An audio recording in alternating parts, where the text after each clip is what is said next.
সরকারি সিদ্ধান্ত মোতাবেক হেলমেট ছাড়া মোটরসাইকেলে জ্বালানি তেল সরবরাহ করা যাবে না।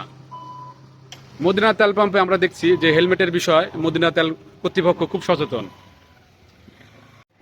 আমরা মদিনা তেল পাম্পে অবস্থান করছি, এখানে দেখলাম এক ভাই হেলমেট নিয়ে আসছেন, হেলমেট নিয়ে আসার কারণে তাকে তেল প্রদান করা হয়েছে। এই যে আমরা আরেক ভাইকে দেখলাম যে হেলমেট পরে তেল তুলতে আসছে। আমরা আরেকটা বিষয় দেখলাম যে আমাদের ইউনিটি প্রেস ক্লাবের সম্মানিত সভাপতি মাহবুব হোসেন এবং আমাদের সাধারণ সম্পাদক সাইফুর রহমান চৌধুরী অর্থাৎ সাংবাদিক মহোদয়গণ ওনারাও হেলমেট নিয়ে এসে তেল তুলছে।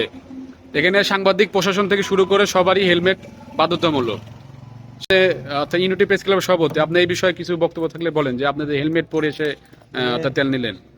এই যে হেলমেট নিয়ে তেল তোলা, এটা হচ্ছে বাধ্যতামূলক করার কারণ হচ্ছে নিজের সেফটির জন্য।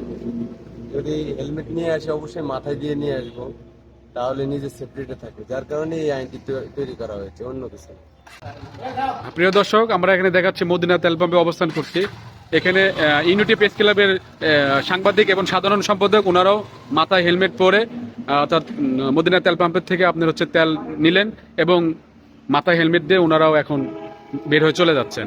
ধন্যবাদ কর্তৃপক্ষকে, জোরালো সঠিক সিদ্ধান্ত, এবং হেলমেটবিহীন কাউকে তিনারা তেল দিচ্ছেন না।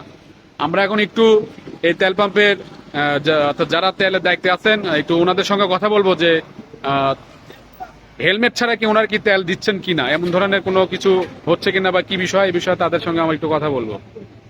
ভাই, আপনার নাম কি, পরিচয় দেন? আমার নাম মোহাম্মদ আসিফ আলী। আমি মদিনা ফিলিং স্টেশনের তেল দেওয়ার দায়িত্বে আছি। ঠিক আছে, আমরা হেলমেট বাদে কাউকে তেল দিচ্ছি না,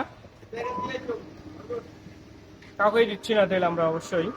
তবে চেষ্টা করছি যে সবাই যেন হেলমেট মাথা দিয়ে তেল নেওয়ার চেষ্টা করে। আচ্ছা, ধন্যবাদ। আচ্ছা, ওনারাও বক্তব্য দেখলেন যে আসলে হেলমেট ছাড়া কাউকে তেল দিচ্ছে না। ইনশাল্লাহ এই মুহূর্তে সবার মাথাতে দেখছেন যে হেলমেট পরে তেল নিতে আসছে। অসংখ্য ধন্যবাদ মদিনা তেল কর্তৃপক্ষকেও, অর্থাৎ ওনাদেরকে অসংখ্য ধন্যবাদ যে হেলমেটবিহীন কাউকেই তারা গাড়িতে তেল দিচ্ছে না।